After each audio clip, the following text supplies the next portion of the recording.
going to be presenting the new tool that we've developed here at the UNEP Copenhagen Climate Center. And this is called the Assessment Tool for Adaptation Project Proposals, or the ATAPP.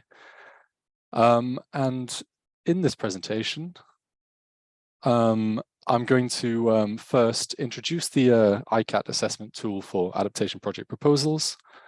I'm then going to run through how this tool works. In the third part, I'm going to highlight the tool's limitations and any important considerations that one should make before using the tool or adopting the tool. And then finally, I'm going to close the presentation by giving some direction about how this, or how potential users should go about getting familiar with this tool and then integrating it into their own into their own work. So starting with the first part. So in terms of who the tool is aimed at, this tool is aimed at organizations that provide funding for adaptation projects. So this is, it could be domestic adaptation funds that have been set up by the national government. It could be subnational or city committees that have funding for adaptation. It could be anyone who essentially has money and is looking for project proposals to fund that are related to adaptation. And the way the tool that this tool supports them in their purpose is it supports them assess whether project proposals seeking their finance are well placed to lead to desirable adaptation outcomes. So in other words, the tool aims to help funding organizations identify first whether a proposed project has the necessary elements to be successful in achieving their intended objectives, and second, whether these objectives are desirable given or are desirable given the realities on the ground, and whether they reflect the realities on the ground. So why is this important? So we believe this is important because ensuring that projects are well placed to lead to desirable adaptation outcomes is important, because even though there's increasing amounts of finance that have been dedicated towards adaptation, the quality of adaptation projects being financed is actually often found to be poor, meaning that they often fail to deliver the hoped for results, so they don't achieve their objectives. And in some cases, they're actually found to be counterproductive. So in other words, they're maladaptive. And research that has been looking into this, or some high-profile research, has found that projects commonly are found to be irrelevant to the local context that they're being applied to. So this ultimately leads to them being ineffective. They're unsustainable following the project lifespan. So once the money dries up, they cease to function and cease to continue to deliver the results that they're expected to. In some cases, they end up entrenching or exacerbating existing inequalities in power structures, which is, again, a negative. And sometimes they're found to have unintended negative consequences outside the project area. So while they may achieve some kind of positive results within the project area, there are knock-on implications that are negative beyond those. And finally, very often they're found to not really be adaptation projects at all, as these projects have very little relevance to the process of adapting to climate change or addressing climate risks. And essentially, a lot of these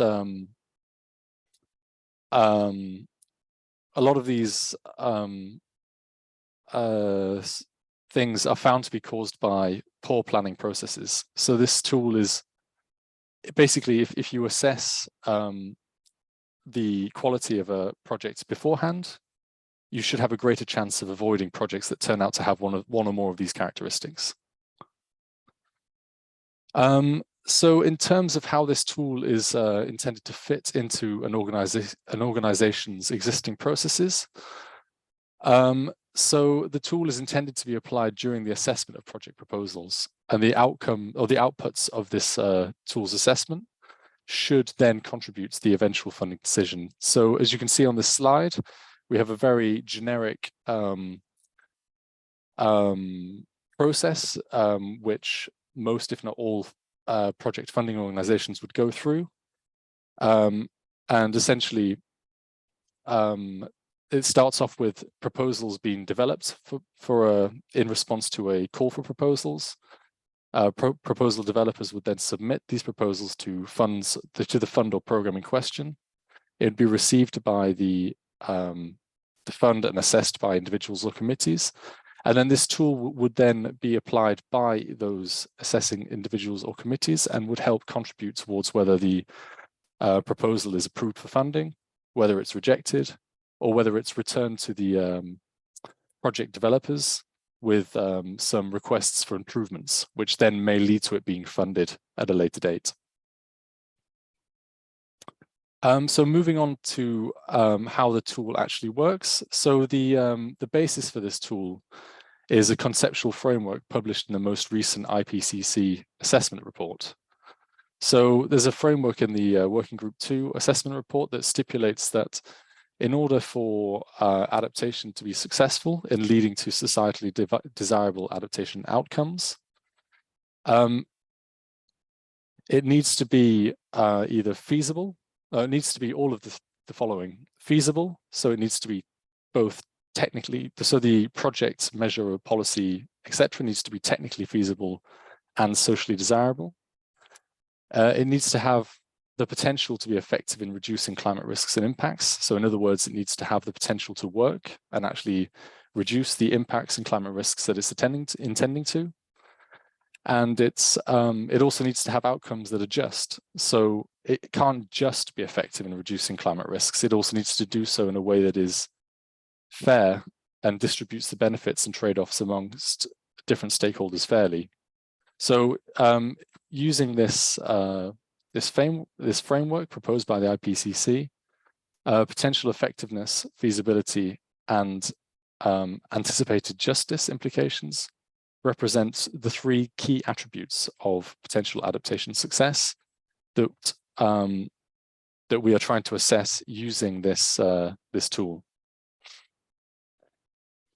So the three attributes I've just gone over of potentially successful adaptation are pretty abstract. So the way the tool works is we operationalize these three attributes of potentially successful adaptation by breaking it down into 19 much more tangible elements that contribute to projects being successful in realizing their adaptation objectives. And so these are outlined in the table below. So just to give a few examples,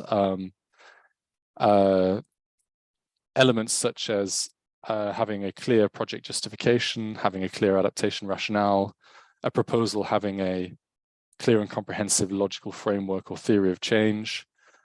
These all contribute to projects being effective, and therefore the presence of these insinuates that a project is more likely to be effective.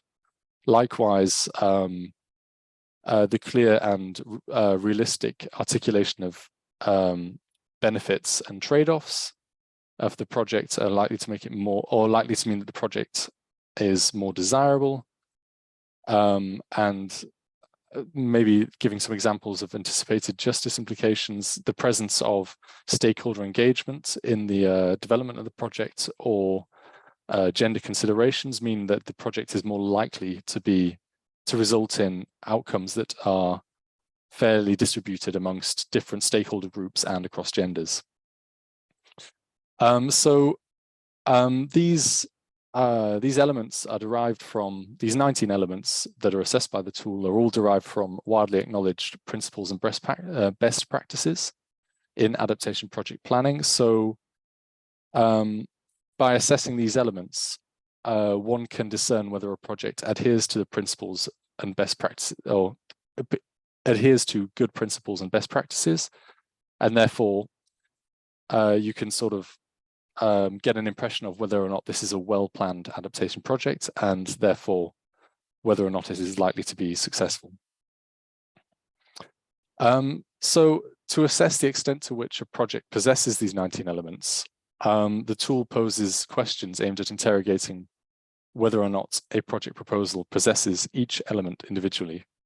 So these questions are presented in the form of a short questionnaire, for which the questions for the first three elements are shown in the image on the right of this slide.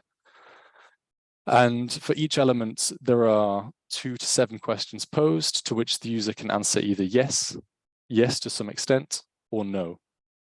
And these questions are designed to be intuitive. Therefore, it is expected that the user would only need to read the project proposal once before being able to answer the questionnaire in full. So it's not intended to be a massively time-intensive exercise, though obviously in some cases the user might need to refer back to specific parts of the project proposal in order to answer the question properly. Okay, so just to provide a quick illustration of how this tool works, the following short recording, shows how a user would fill out this questionnaire. So it's working. So the questionnaire starts by interrogating whether there's a clear articulated need or a justification for the project being proposed. So starting with this, with the question 1, which is, does the proposal clearly describe the problem the project will address? In this example, we have thought yes, so we've clicked the yes button, or we've answered yes in the questionnaire.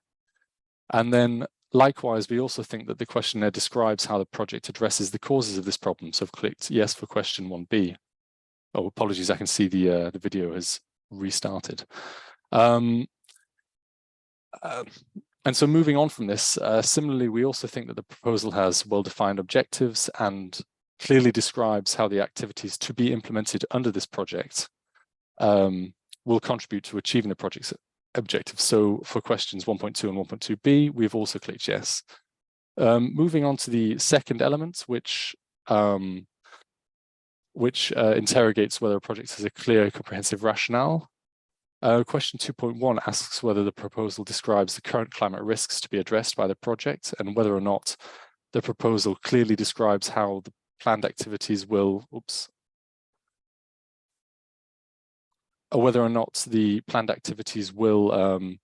address these risks. And for both of these questions, we believe the answer again is yes. But for question 2.2, meanwhile, this asks whether or not the proposal describes future climate risks to be addressed by the project and whether the proposal clearly describes how it will address these future risks. Now, in this this hypothetical example, we're not so sure that it does. We believe that the project makes reference to the fact that the future climate risks will get worse, but doesn't provide concrete information about how these risks will develop. So for question 2.2, we answer yes to some extent. And then likewise, we believe the project proposal provides no information about how the proposed activities will be effective under worsening climate conditions. So for the final question, we answer no. And as you can see, the template also has space to make notes about which a user would do,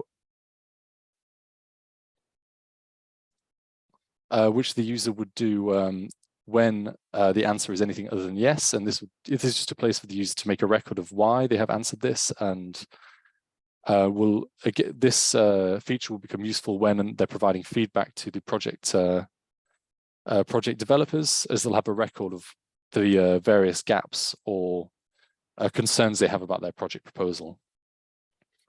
And then finally, in the most right column of this questionnaire, we have a column called red flag warnings, and this is essentially automated to provide the user with a quick prompt if the answers to the questions are overly negative. And this prompt will basically give a brief description of why these elements that are missing from the proposal are important and what the consequences of them not being there are. And you'll be able to see this in just a second once we finish typing in the notes for the advice/request to project developers. And so you see it comes on the right. Okay, so moving on. In terms of the tool's output, once the assessment questionnaire has been filled out in full, the tool produces a summary of results, which is visualized on the right of this slide. The summary provides users with an overview of where the proposal is strong and where it's either weak or it doesn't supply complete information. So the overview, or this overview, is intended to support users to produce their assessment of a project proposal by highlighting the areas where the proposal needs to improve before it can be approved, or before it should be considered for approval. And meanwhile, users can refer back to the questionnaire, in particular the notes that they should have made as they're filling it out, to identify exactly which aspects are missing and could be improved upon. So on the right of the slide at the moment, shows a summary of what a strong project would probably look like. So in this summary, you can see that most of the elements have been marked as present. They're in green and they've been given a relatively high score. And only a few have been marked as either partially present, so these are the ones in yellow, and not really present. So these are the ones in red, and the ones in red are those that definitely need improving on before the project should be considered for funding. And the example now is what a middling project would probably look like. So a project that would get this kind of score would generally at first glance appear to be coherent, covering all the basics relatively well.